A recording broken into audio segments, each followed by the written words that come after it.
Hello. The film you're about to see tells a very exciting and true story, one which is still being written. When we first met the Maasai troupe and their families in their small community some 30 miles southwest of Nairobi in Kenya, they were terribly poor and without any hope of things improving. We soon realised that the troupe had wonderful talents to sing and dance together. In addition, they could jump amazingly high. We named them Osiligi, the Maasai word for hope. We bring them to England and Scotland each year to perform in schools, churches and theatres. By so doing, they can raise funds for their families and their community as a whole back home. This film shows just how much has been achieved so far and what we hope to achieve in the future.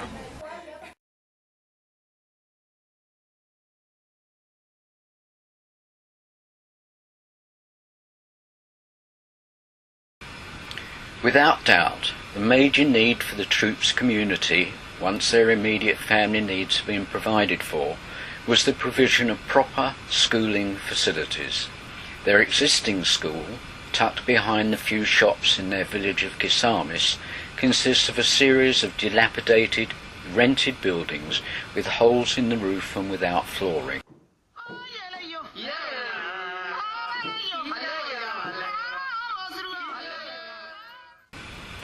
The desks on which the children work are too small,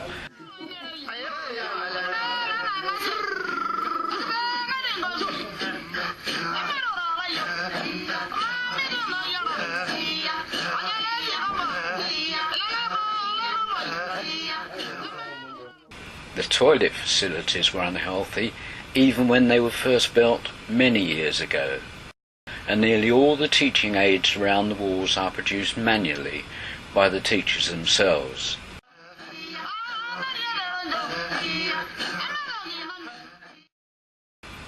All in all, the facilities and environment are totally inadequate for the boys and girls, who nevertheless show tremendous enthusiasm in their schoolwork.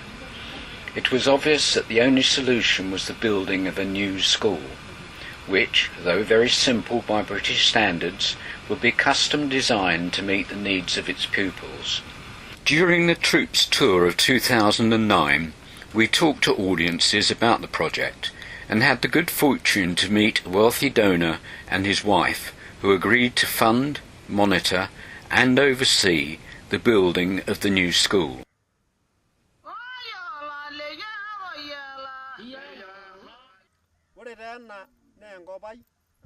Kenya na enna amanyishang na dia sugul nikiteshara dia nati diweji sugul najo Osiligi Obaya dia nati diweji.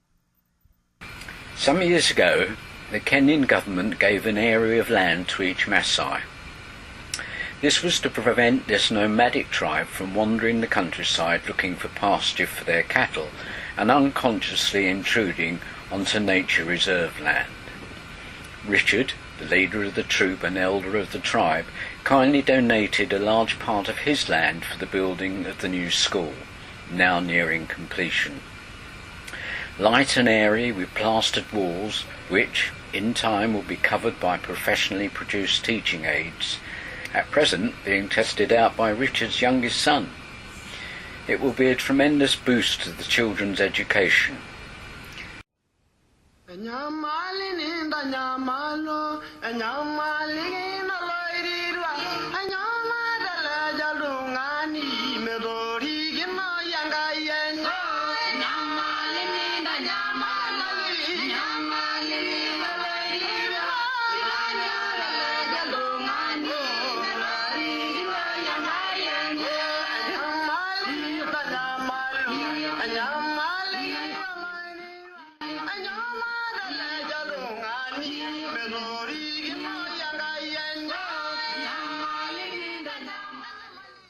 As the camera scans the facilities, we can see the large, as yet unfinished dining room,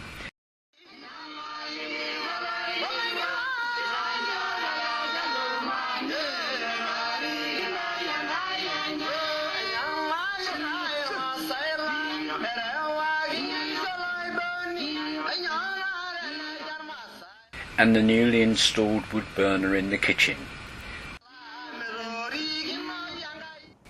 The outside toilets.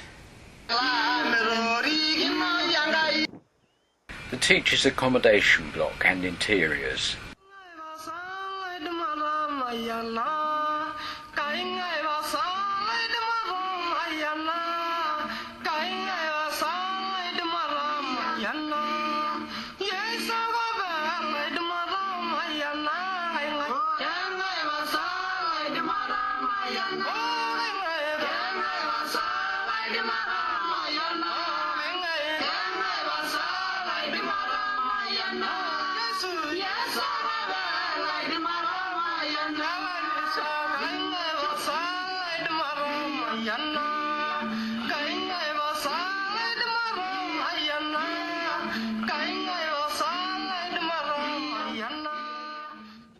Solar panels will provide free power for lighting and computers.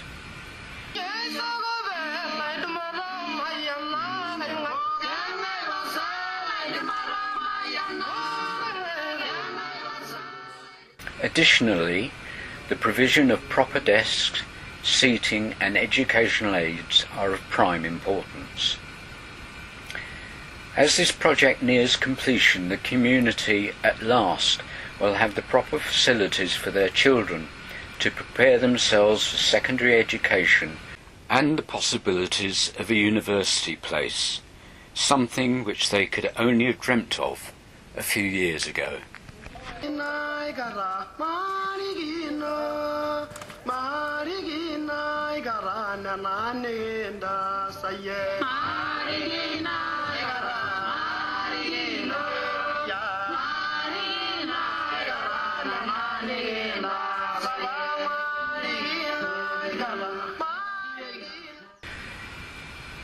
Kenya has a very different climate to our own.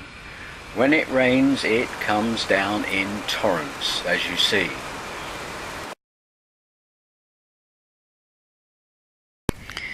But they have months of hot, dry weather that often causes serious droughts, which frequently cause the Maasai to lose their cattle and goats. Water, therefore, is very important to them. For as long as the community can remember, they have had to walk 4 miles in each direction to fill the containers from a stagnant, unhealthy waterhole. As a result, the young and elderly frequently suffer from stomach sickness. So once again, the tours and the charity which was formed as a result of the tours raised the necessary money to drill for and find good, clean water, and provides 3 water pumps actually within the community. Whether under a tree or in a rickety Nissen hut or a newly built permanent building provided by one particularly kind donor, religion and meeting together is a large part of Maasai lives. On those occasions everybody gets involved, and you will see when the troupe come together that they involve everyone in their performances too. Remember, there are no PlayStations or Game Boys and hardly any television in the Maasai community. As a result of this, the children learn to sing, move and jump at an early age. Remember too that when you watch the Maasai warriors that they have had no music lessons, indeed almost no education, yet they are so happy. This shows as they sing and dance together during their Sunday service. Not quite like church at home.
The majority of the Maasai community, and the Maasai people as a whole, live in huts made of straw and cow dung, which the ladies build. All the family fits into a very small space with no windows or chimneys. Cooking is done on an open fire in the hut, and everyone has bloodshot eyes from the continuous smoke-filled air.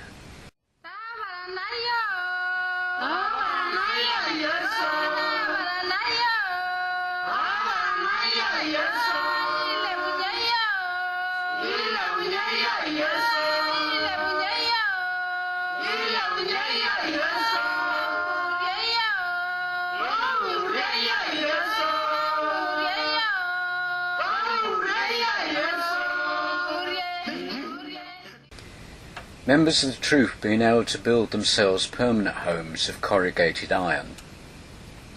This is Miriam's. You will meet Miriam, who spends much of her time sitting with the other ladies of the community, creating the beautiful beadwork for which the Maasai are famous.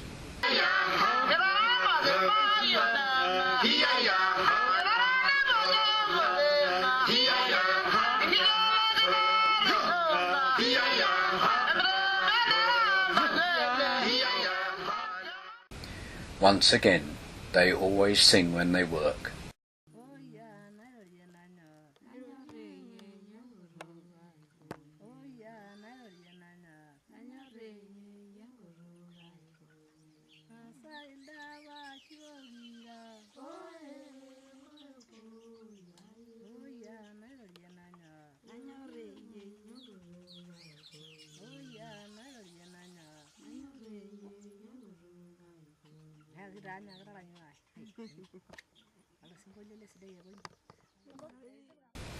The hot sunny weather means that they can gather as a community to talk, sing and dance.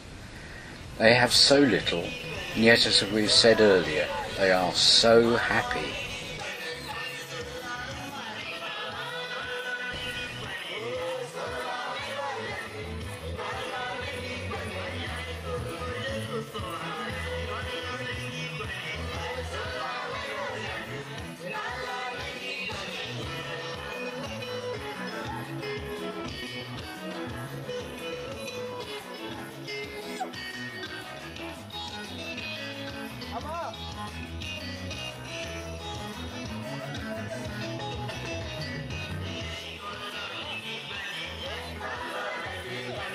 High on the hills above the compound, Richard whistles his cows, the Maasai's most prized possession, to water for the evening.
Meanwhile, down in the compound, the boys have been taking advantage of the smaller but equally important donations from the UK and have found a football, so a local derby takes place around the grazing cows.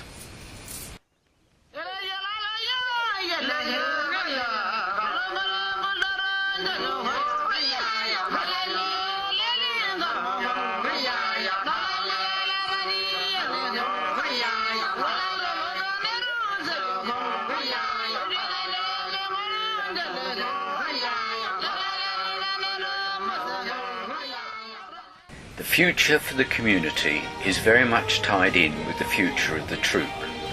The troupe, on their tours, help to make the British people and their children aware of another way of life to their own, and also to help overcome the poverty and hardship from which the Maasai suffer. What we want to try and achieve now is to raise enough money to build the next 2 classrooms at the school, and so provide free education for all the children who attend it. Most of all, we hope that when you see the happiness and joy in their performances, you will realise that even if you have very little in the way of money or possessions, life can still be wonderful.